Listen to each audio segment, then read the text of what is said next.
हिस्से के चने खा लें। और जैसे ही चने खाए अपने हिस्से की भूख शांत नहीं हुई, मन में विचार किया कि गोविंद जो है ना वो सूखे चने खाएंगे नहीं।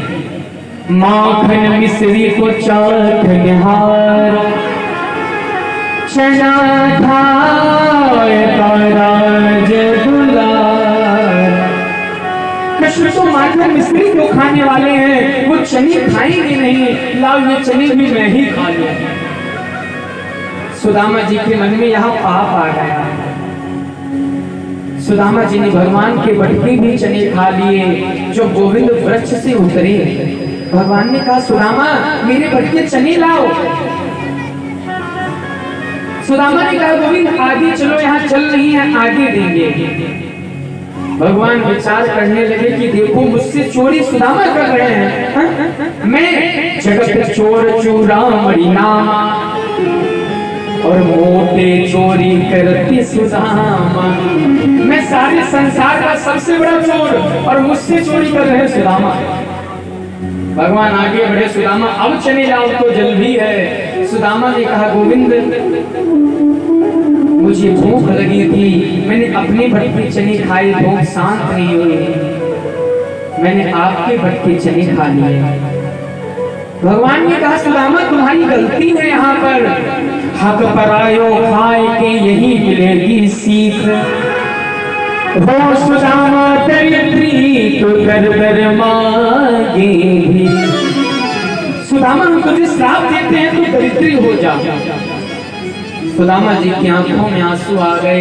एक बात बताएं, अगर हमसे गोविंद नाराज हैं और हमारे गुरु प्रसन्न हो जाए ना तो हमारा कल्याण हो जाएगा। पर महाराज सुदामा जी को गुरु जी ने भी श्राप दिया। जब सुदामा जी आश्रम आए, गुरुदेव ने पूछा सुदामा क्या हुआ, चेहरा क्यों झुका है। सुदामा जी ने सारी कथा बताई कि गुरुदेव मुझे भूख लगी थी, मैंने अपने बटके चने खाए, भूख शांत न हुई, मैंने कन्हैया के बटके चने खा लिए। गुरुदेव ने भी श्राप दे दिया। गुरुदेव ने श्राप दिया सुदामा गुरु के कपट मित्र के चोरी, या होए निर्धन या होए। सुदामा मैं तुझे श्राप देता हूँ, तूने जो किया है ये ब्राह्मण कुल को कलंकित करने वाला है। तूने गोपाल का हिस्सा खा लिया, मेरा श्राप है तो दरिद्री हो जा। सुदामा जी चरणों में गिर गए। गुरुदेव मैं बालक था, मुझमें इतनी समझ नहीं थी, पर जो मुझे श्राप मिले हैं ना ये साधारण नहीं है। संदीपन जी को दया आ गई। सुदामा बेटा एक कार्य करना, तू एक दिन गोविंद के पास द्वारिका जाना, तेरी दरिद्रता दूर हो जाएगी। सुदामा तुम्हारी शिक्षा पूर्ण है, तुम जाओ। दोनों भाई चल दिए गुरुदेव के आश्रम।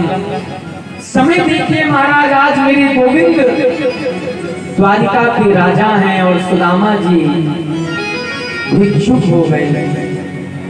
लोग कहते हैं कि सुदामा जी दरिद्री हो गए। सुदामा जी दरिद्री नहीं है, सुदामा जी बड़े स्वाभिमानी ब्राह्मण हैं और जिसके पास संतोष है महाराज वो दरिद्र कैसे हो सकता है। जो सुदामा जी है ना उनके बारे में जरा जाने। सुदामा जी केवल 5 घरों में भिक्षा मांगते हैं। अगर 5 घरों में भिक्षा ना मिले ना तो सुदामा जी छठे घर जाते नहीं हैं। इतने संतोषी हैं, भूखे रहते हैं। वास्तव में दरिद्र तो हम हैं। हमारे मन में रहता है आज 1000 रुपए हैं तो कल लाख हो जाए, परसों 50 लाख हो जाए, करोड़ हो जाए, 10 करोड़ हो जाए। संतोष नहीं है, दरिद्रता किसी कहते हैं। सुदामा जी दरिद्र नहीं थे, बड़े संतोषी हैं। वास्तव में जो ब्राह्मण के गुण होते हैं ना भैया, सुदामा जी के अंदर वह गुण है। गोविंद का नाम लेते हैं, बड़े प्रसन्न रहते हैं, बड़े प्रसन्न रहते हैं, अरे प्रसन्न। एक समय की बात है, बड़े ध्यान से श्रवण करें कथा, बड़े ध्यान से, बड़ी भावुक कथा है। एक दिन सुशीला जी ने सुदामा जी से कहा कि हे स्वामी, मेरे द्वार पर एक ब्राह्मण आए थे। ये ब्राह्मण कोई और नहीं थे, ये स्वयं भगवान द्वारिकाधीश थे। ये कोई और ब्राह्मण नहीं है, स्वयं द्वारिकाधीश है। मेरे द्वार पर आए थे एक ब्राह्मण, उन्होंने बताया है कि आपके जो मित्र है ना, सुशीला जी कह रही हैं, वो द्वारिका में रहते हैं और द्वारिकाधीश हैं। फिर स्वामी आप ऐसा करो ना, आप अपने मित्र के पास जाओ, उनसे मदद मांगो, उनसे मदद मांगो। सुदामा जी कहने लगे, नहीं देवी, मित्र तो द्रोण और द्रुपद भी थे। द्रोण का किस प्रकार द्रुपद ने अपमान किया था, क्या तुम चाहती हो वही अपमान मेरा हो? मैं नहीं जाऊंगा, मित्रता बचपन में थी, आज वो धनवान है, मैं गरीब हूँ, वो मुझे पहचानेगा भी नहीं, मैं नहीं जाऊंगा। सुशीला जी ने कहा, स्वामी बस यही आदत आपकी जो है ना, इसी ने आपको दरिद्र बनाकर रखा है। जरा विचार करें, हमारे पास भोजन नहीं है,